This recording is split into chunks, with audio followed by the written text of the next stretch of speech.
All right, Parsha illuminated for Parshas Lech Lecha. So Parshas Lech Lecha is a packed Parsha. So many things that we could talk about. I want to start at the beginning and then skip to the end. So in the very beginning of the Parsha, after God tells Avraham to travel to the land of Canaan, so the Torah tells us, and this is the first source I put on the page, it's Bereshis chapter 12, verse 5. Avram took his wife Sarai and Lot, his nephew, and all of their possessions, and the souls that they had, here we translate acquired or made in Haran, and they left and they went to the land of Canaan.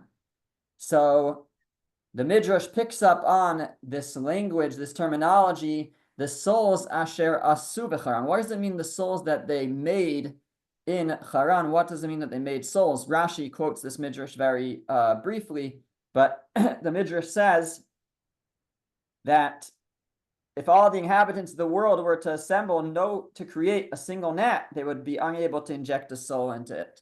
So what does it mean that in other words, we cannot create life? So what does it mean, the souls that they had created? So what does it mean, the people that they made? Here they translate as the people that they made. What does it mean, the people that they made? So the Midrash says, the explanation is that this refers to the proselytes that they converted. In other words, in normal English, it's people that they courted and taught about monotheism, about there being one God, and encouraged to follow them in their way of life. And fine, and then it goes on to say, why is it in the plural? It's in the plural, asu, they made, because it was both Avraham and Sarah. Avraham converted and taught the men, and Sarai did so for the women. So what this verse tells us, though, is that the Avraham was the first Jewish outreach worker, and was very good at it, and he taught many people. It doesn't tell us how many here, but there were people who he taught about his beliefs, about there being one God, and idolatry was common, and he taught them the errors of their ways, and they not only were attracted to his teachings, but they actually followed him all the way to the land of Canaan. Menachem. Yes, sir. Thank you. Is it fair to infer from this that when someone converts, they acquire a soul that they didn't have prior to converting? So that's a good question. I wouldn't infer too much from this particular midrash, but there definitely is something that happens to a person's soul when they convert, because a Jewish soul is different than a non-Jewish soul, and it as we understand it, that change happens through the process of conversion. So I wouldn't infer too much from this midrash. Thank you. Okay, so here we have our first mention of Avraham and his ability to teach, and really this goes on throughout the next couple of parshas, different references. Many times or numerous times it says Vayikra Sham b'Shem Hashem, that he called out there in the name of God after he arrives in Canaan, and other places as well. He's calling out in the name of God, and this is understood to mean he's teaching people. He's letting people know about the one God of the universe. And actually, the Rambam Maimonides, when he gives a little brief history, when he talks about the laws relating to idolatry, so he first gives an introduction, and the Rambam writes, Maimonides writes that Avraham, he would get up and he would call to the world and teach them that there's only one God and that we should serve him, and he would gather people together and teach them this. And the Rambam, it's not so clear where he gets this from, but he says that there were thousands and tens of thousands who followed Avraham in this in his way. and he taught them the essentials of emunah, of belief in God. So he's very successful in this. What he was not successful in is actually maintaining them. We don't really see that anything became of these people. The Jewish nation entirely comes from the descendants of Avraham, from his grandson Yaakov, Jacob. That's where everyone comes from. What happened to all these people? So it seems that they ended up disappearing, assimilating back into whatever culture they were in. But I want to just, while we're on this topic, see a couple of strategies that Avraham had in outreach and in bringing people close, which I think are very fascinating. Certainly, we find in the verses it says "Vayikra Sham b'Shem Hashem," he called in the name of God. So he did some kind of preaching or teaching, going from place to place.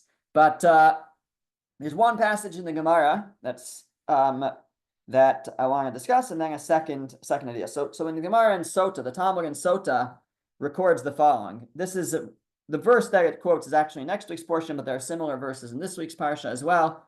Vayikra Sham b'Shem Hashem kel he called out there in the name of God. So Reish Lakish says, Al tikri vayikra ela vayakri. Again, the technical why Reish Lakish sees this in the words, but he says that it's not just that Avram called out in the name of God, but he caused others to call out in the name of God. What does that mean? So the Gemara records that after the guests, we know Avram was a person who had many guests, and after Avram ate and drank, they would get up to bless him. And he said to them, "But did you eat from what is mine? Rather, you ate," he says, "B'chi mishali achaltem, did you eat from me? Rather, mishel elokei ha'olam achaltem, you ate from the God of the universe. And rather than thank me, hodu v'shabchu v'varchu l'mi shamar v'hayolam, you should praise and thank and bless the one who spoke and the world was created." So in other words, don't thank me, thank God. Don't thank me, bench, say birkas hamazon, say a thanks to God for your food. So first of all, obviously the most effective way to do outreach is with cholent, and that was Avram was the first to invent that. Obviously, it doesn't say, but obviously he was serving cholent. There's no question about that. But when they would get up to leave, they would want to thank him, and then he would say, "No, thank God."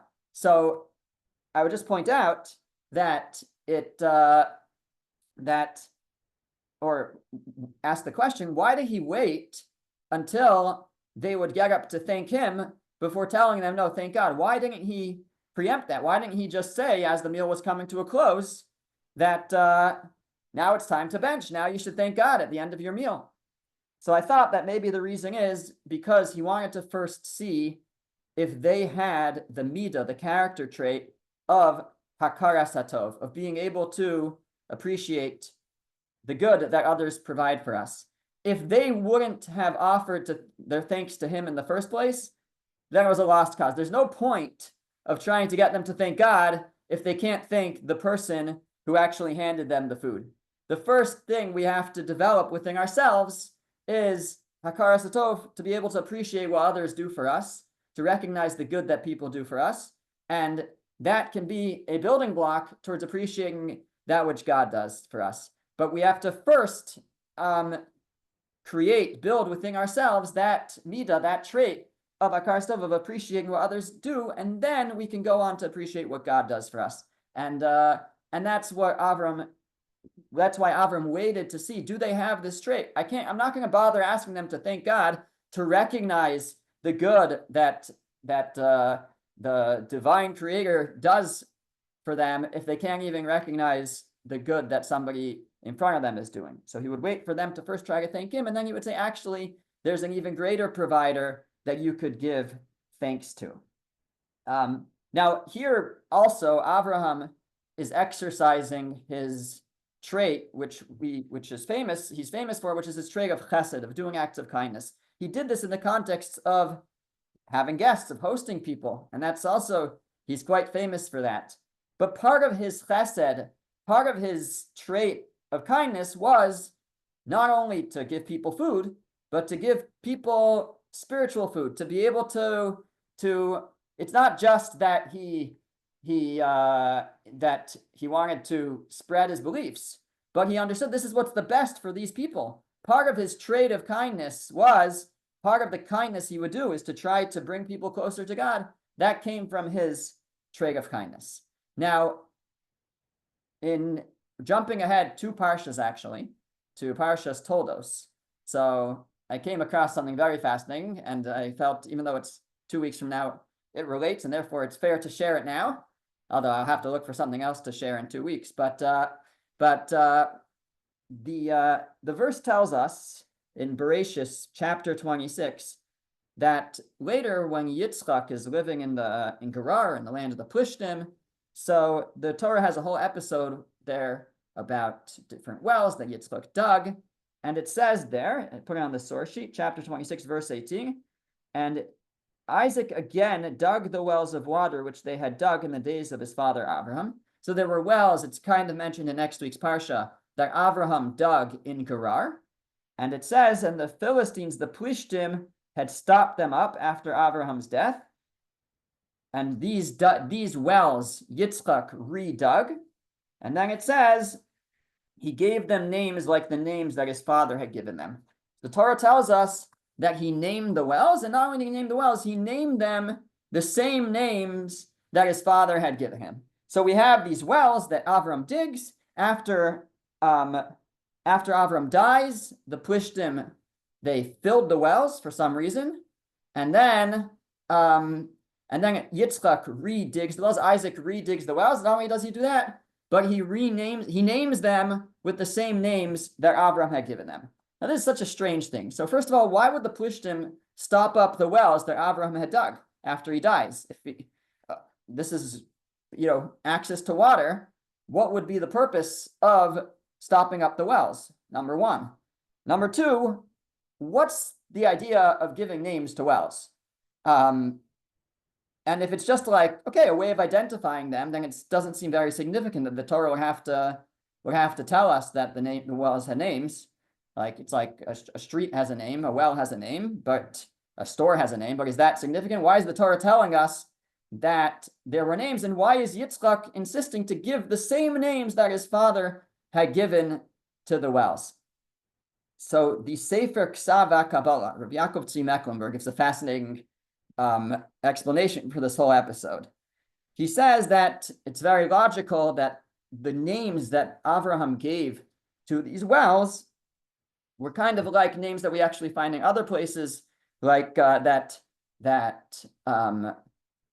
they're meant to recall the chesed, the kindness that God did for them, or God's miracles.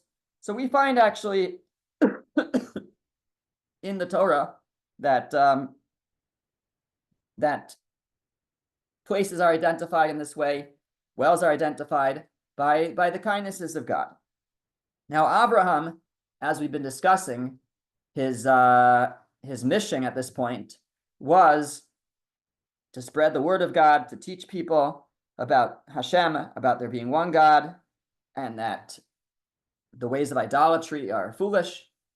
And as a strategy to get this message across, he used modern marketing schemes. He used the following strategy. He had all these wells, and he wasn't the only one who used them, and others used them as well. And he decided to name the wells with names that would teach people about the existence of God. So they were idolaters. They believed that what their sustenance or whatever came from some idol, and that God wasn't controlling things. God had maybe there's an original creator, but he's no longer involved. He left and left it up to the stars or whatever it might be, to different idols that they worshipped. And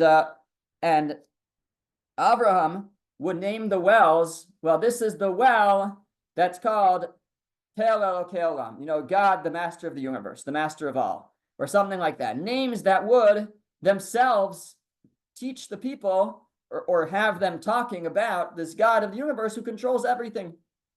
That's how he named the wells. And that way people would say, I'm going to the well. Which well are you going to? I'm going to the well of the God of the universe. So they would, on their lips, regularly have the names of these wells and these expressions of God's existence and God's control of the universe. So this was one of Avraham's strategies in popularizing his message and his beliefs. And however, so that was good as long as Avram was alive, and this was part of how he attracted followers. However, after Avram died, they went back to their ways of idolatry, and they wanted to erase the messages that Avraham had been popularizing. And so they couldn't just like take down the sign on the well. They covered the wells. That way nobody would talk about them. They filled them in.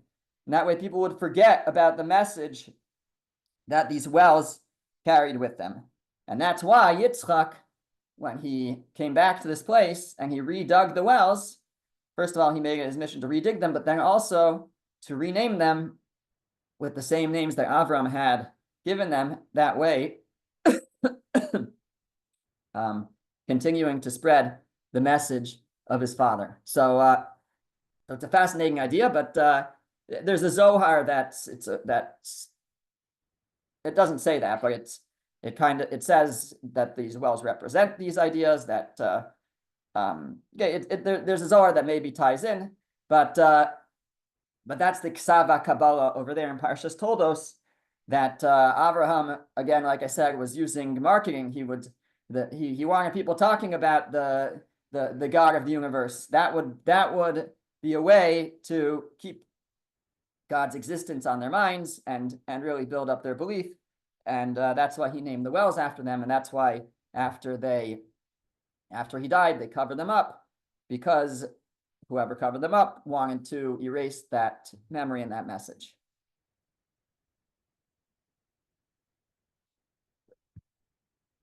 Okay, so that's Avraham and his ability to reach people with his teachings. I want to jump now to the end of the parsha. So lots happens in this parsha, but towards the end, we have first the covenant that God makes with Avram, the covenant between the parts, the bris bein habasarim, and that's where God promises Avram that his descendants will be slaves in Egypt, or not in Egypt, but slaves somewhere, but they'll leave with great riches.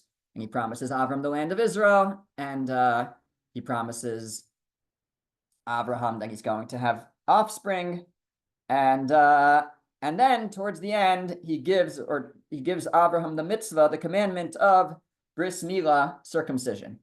So the opening verse of that section reads as follows. It's chapter 17, verse 1. It's the bottom of the page 1 of the sources.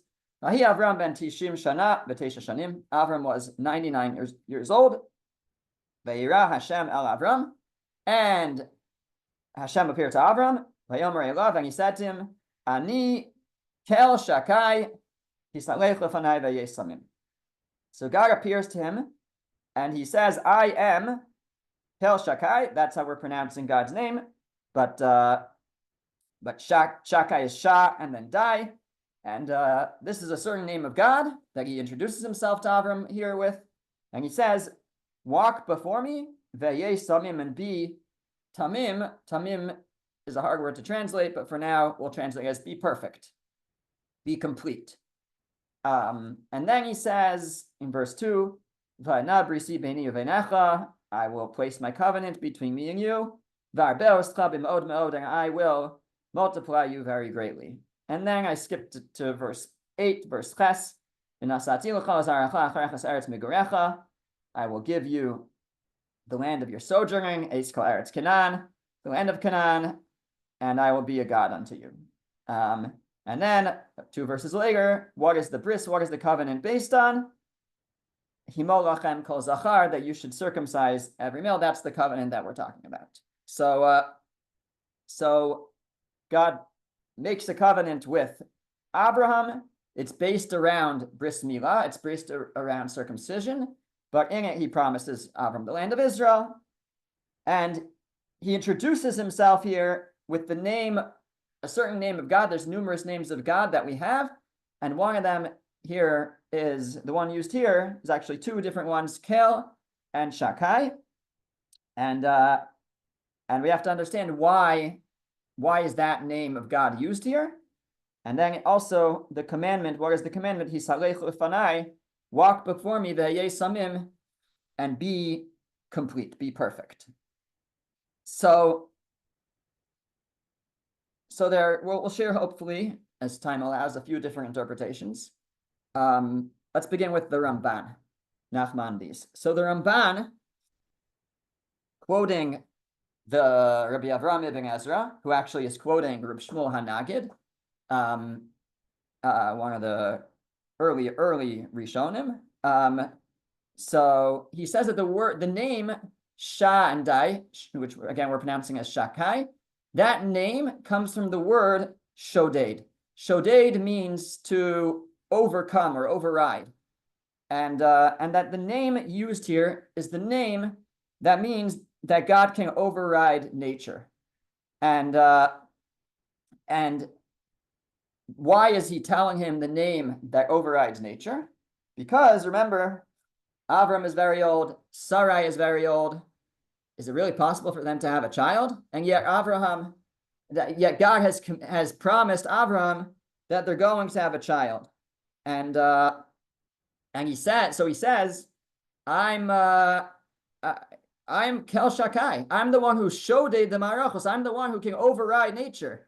And even if you look into the constellations and you look into the mazel and you divine that it's impossible and it's not going to happen, I can override that too. That's all within my ability. There's nothing in nature that I can't override. Now, this is not a name that is associated with opening miracles. Opening miracles is the name, the four-letter name of God, Yud and Hey and Vav and Hey. That's the name actually. God appears to Moshe in Parshas Va'era, and he says, Va'era el Avraham el Yitzchak el Yaakov bekel Shakai.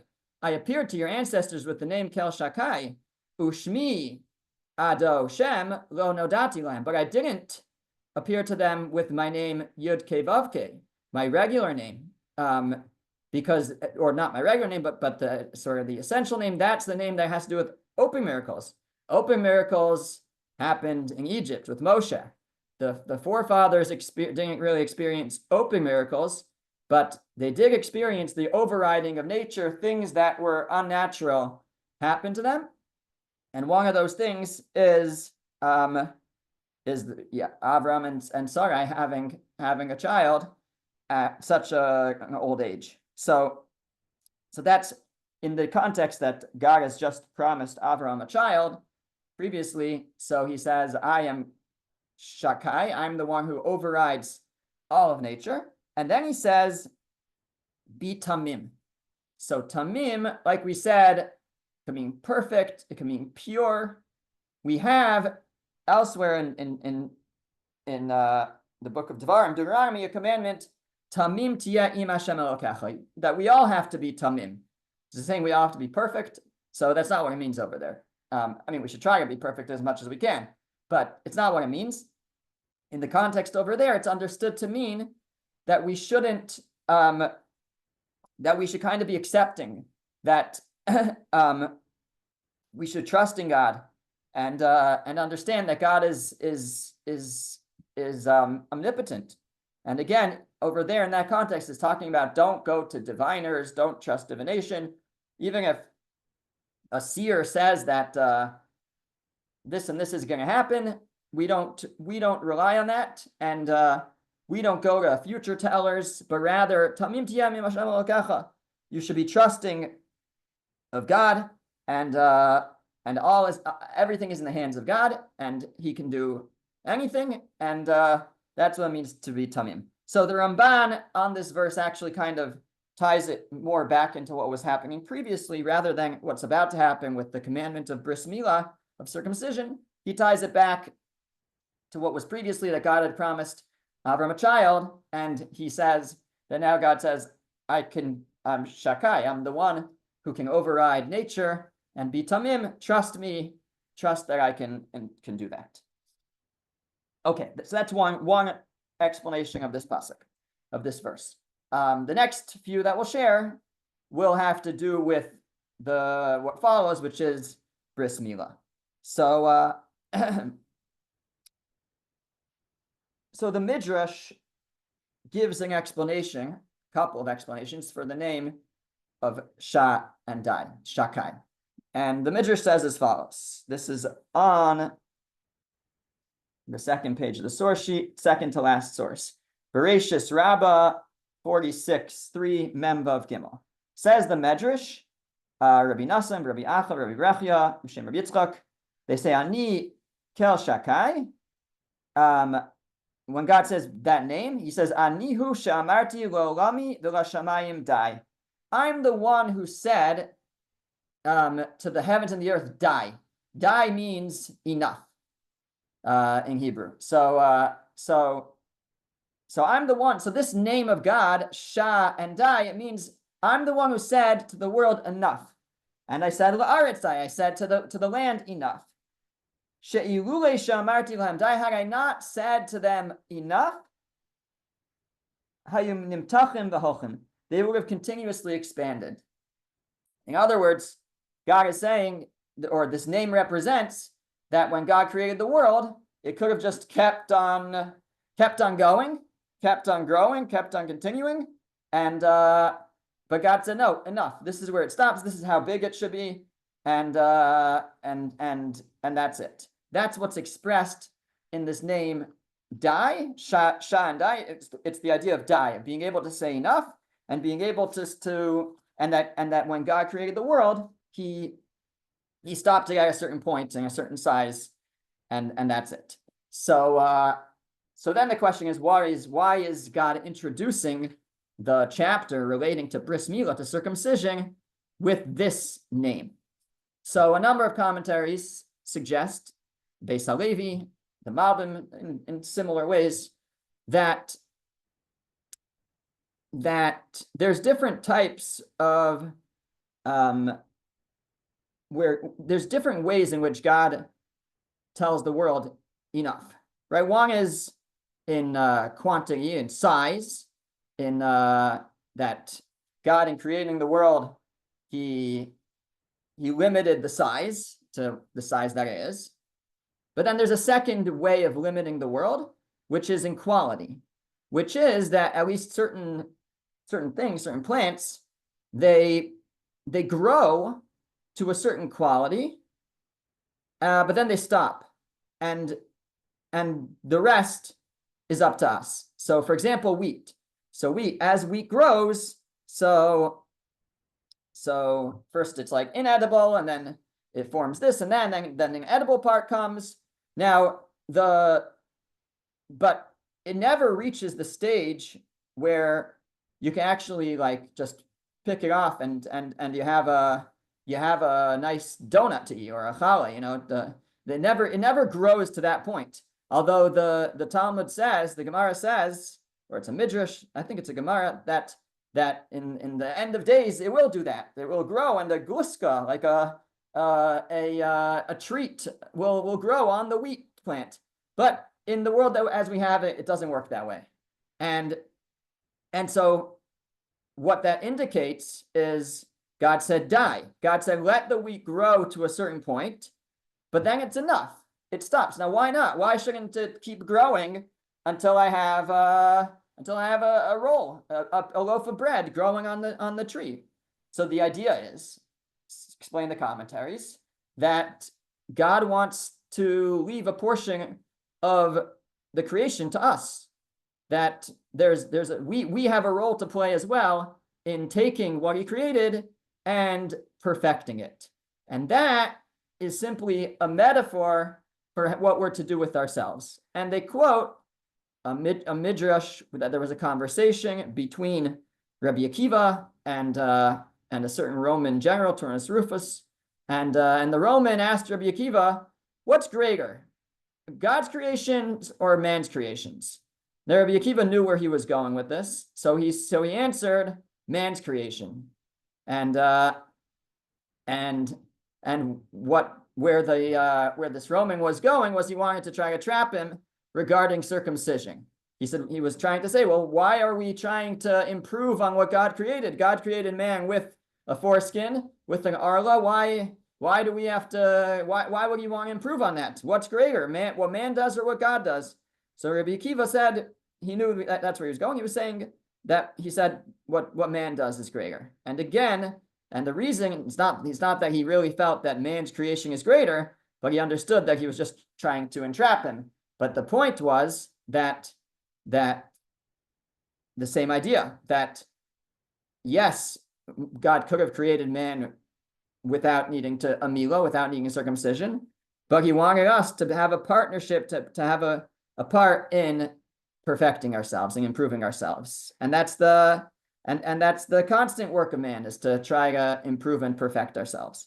And so that say the commentaries, that's why God introduces the mitzvah, the commandment of milah, of circumcision, with this name of Sha-dai, which has to do with the word dai, enough that this name represents that God created the world to a certain extent, but then stopped, and the rest is up to us to perfect. And that's what is represented in the commandment of bris milah, of circumcision, that we have a role to play in perfecting ourselves, perfecting and improving the world around us. Okay, that's number one. Now Rav Hirsch has a long piece over here.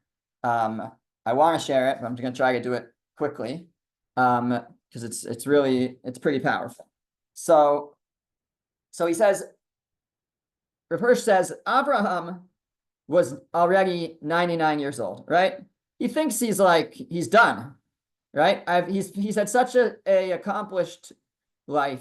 You look back at his resume, he's done so much already, and in a way, he finds out now that he's really just getting started, because now he gets a bris, now he gets a covenant with God that is really a whole new phase.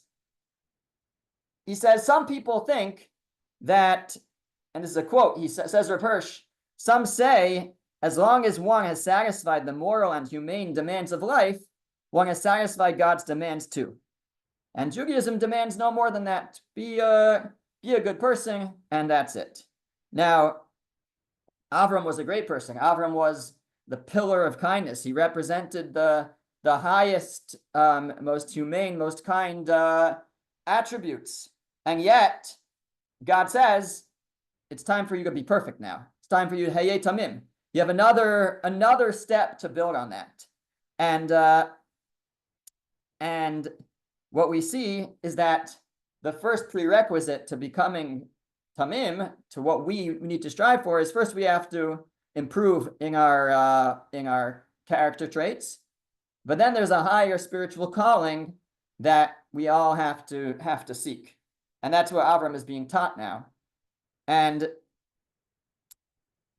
But even if we have those, and what we see also is even if we've developed those qualities, we're still not there yet. Even if we've developed the qualities of Avraham, we're people of kindness on the level of Avraham, we still have a ways to go. That's what Avraham found out right now when he was 99 years old.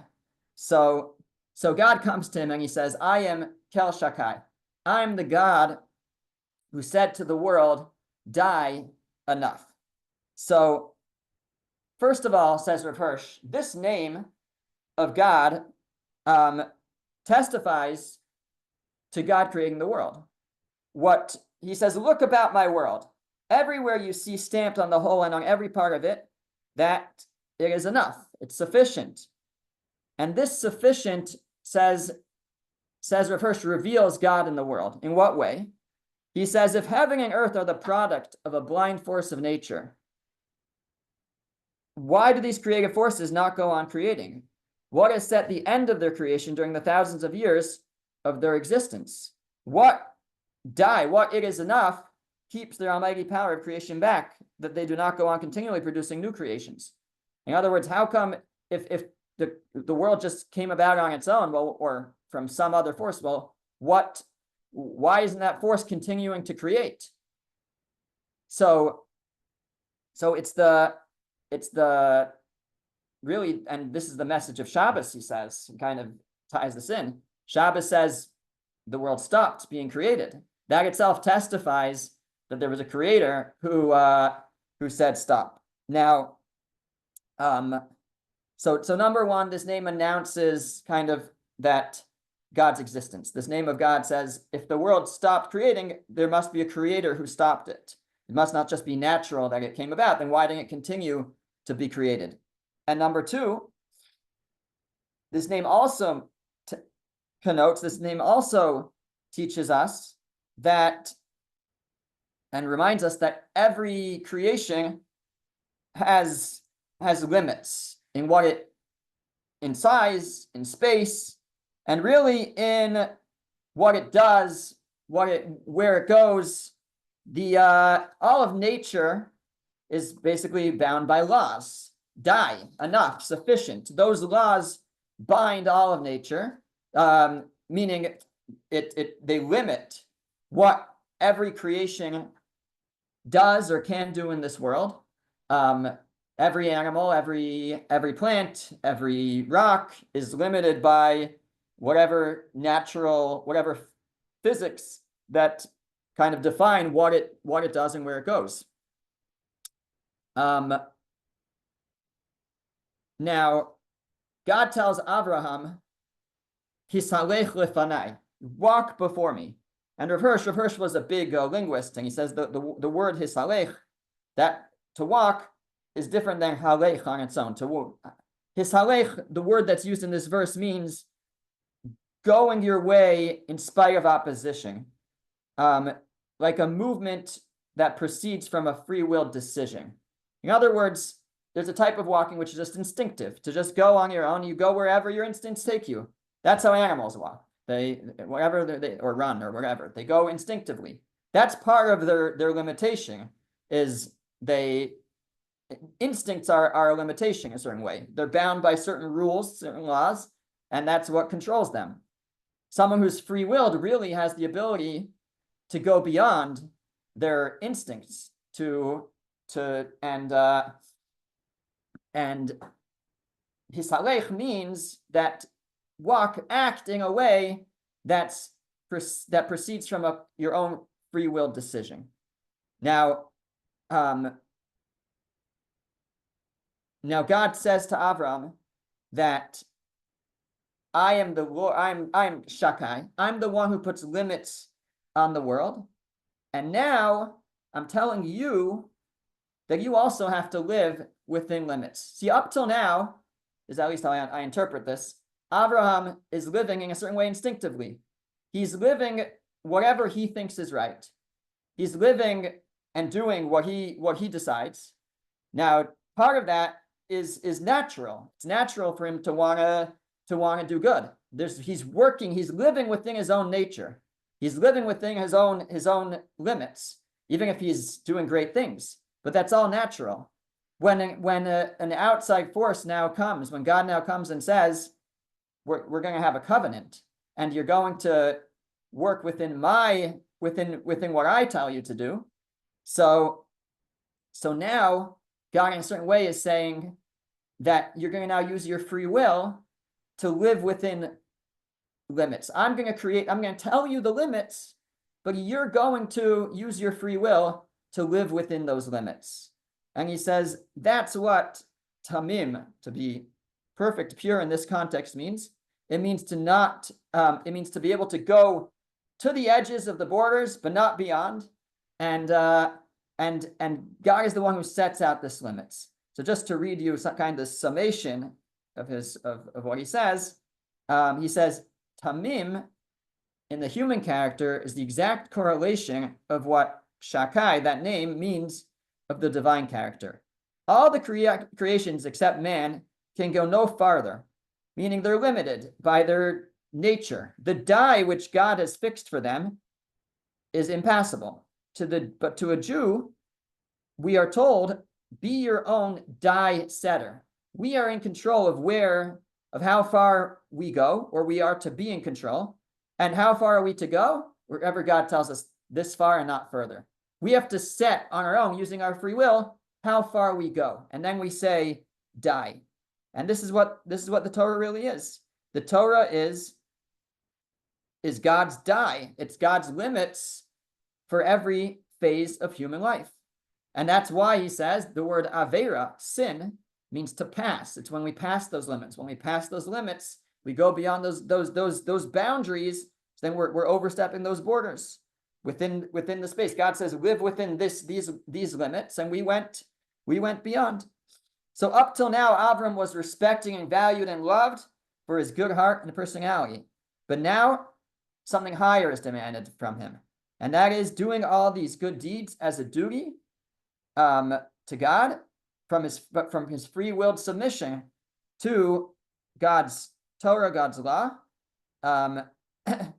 so that he becomes of his own free will that which all other creations are forced to by their very nature. In other words, other creations by their very nature live within limits. We have free will that we are to exercise to live within limits. And that's what the covenant is. God says, I'm the one who sets limits for people, for creation, for all of nature, and I want you to live within certain limits now too. And perhaps maybe that's why this first commandment is bris milah, circumcision, something that I think Avram never would have come to instinctively or naturally on his own. And this is God saying, this is not something you would have done on your own, but now you're to live within my limits, within my law, and this is the beginning of that covenant. That really, there's so much that will flow from here. So that's Rav Hirsch's connection between die. It's all about the name of God. That means that there's limits to nature, and it's telling. And Avram is commanded that you're also to live within limits. Just you get to do it. You're going to do it of your own free will. Okay, we have just a minute left or so. I want to share one more idea. So the last idea is similar to Rav Hirsch in that that Avram had accomplished so much, and now he's told you should be something more. You should be tamim now. You should be perfect, and you're going to achieve that through milah, through circumcision. So the Radak says, Rav David Kimchi writes that that this command was now going to elevate Avraham, in that this was a sign that Avraham and his descendants are designated as God's chosen people, God's special people, and that would make him tamim. That would make him complete now. That would make him something even more elevated, to have that sign on his body, and that's the command now. After everything that Avram has accomplished, and he's elevating himself so much, but he can go even higher, and he can carry with him a sign of a covenant between him and God. But the Ksav Sofer adds to this, I think, a very important idea. The way that some say it is that the circumcision is like the seal of God upon a person, and it shows that we're the servants of God. Now that's very what would you say, chashuv. That shows our importance. Look, we're the special servants of God. We carry this covenant. Now a person could become arrogant over that. They could say, "Oh, look, we're the chosen people. We carry this covenant," and they may develop arrogance as a result. So says the Ksav Sofer that's the command that follows Hayei Tamim, be complete. You should still, and as he interprets it, it means because a person who is arrogant really is blemished. Quotes a saying like that a person who's arrogant is blemished, so they're lacking if they're arrogant. So I'm giving you this special covenant, but hey, you have to remain complete, meaning don't let the blemish of arrogance come to you, and rather stay complete, stay humble. And he suggests that this perhaps is the reason behind the custom. There's a very interesting custom. I don't know if all Moels do this, but I think it's pretty common that they take the foreskin that they've cut and they bury it in the dirt. And what's the idea behind the custom? So Ksav Sofer suggests that the idea is that it's a reminder to remain humble, right? Avraham says in next week's Torah portion, "Anochi afar va'efer," I'm dusting ashes, I'm dirt, and it's a statement of humility. And so we take, after we do a bris milah, after we do a circumcision, which has so much meaning to it in terms of our special relationship with God and our special covenant with God, but we don't want to become arrogant as a result. And so we take the foreskin and we bury it in the dirt. So just guess quick summary just of what we said. The first half of the class was about Avram's special abilities in outreach, how he would invite guests, and this would and that was a kindness, but to bring them close to God was also a kindness. But before he would tell them to thank God, he would first see if they had the trait in the first place of hakara satov, of appreciation, if they would try to thank him first, because that was an essential trait to be able to recognize the good that God gives. We talked about Avram's strategy of digging wells and then naming them after different ways of describing God as all controlling, omnipotent, and that would keep that type of language on people's lips. And how after he died, they filled in the wells, and Yitzchak redug them and renamed them with the same names. And then we gave, I think, we have 3 or 4 approaches to the idea of the name Sha-dai and maybe its association with bris milah. We had the Ramban, who related actually to Avraham having the promise of children, of offspring. That Sha-dai means God is shoded the marachos, God overrides all of nature, and the commandment to be tamim is to be pure in your trust in God, that he can do that. That was the Ramban. Others, the Beis Halevi and the Malbim, God says, I'm Sha-dai, I'm the one who said enough. The world should stop producing, it should stop expanding, but also stop producing, because it's man's job to finish the job and to perfect it. And that's what Milah is about. It's about finishing the job and perfecting ourselves, and a lesson really about all areas of life that we're to perfect ourselves.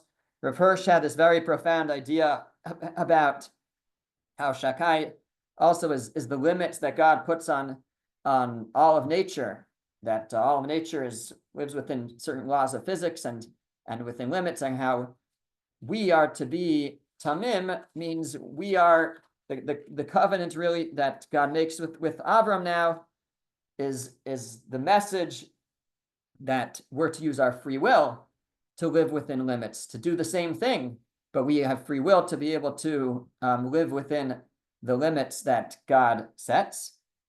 And finally, the idea of the Radak and the Ksav Sofer, that yes, bris milah elevates us to another level, but not to be, as the Ksav Sofer said, not to become arrogant over that.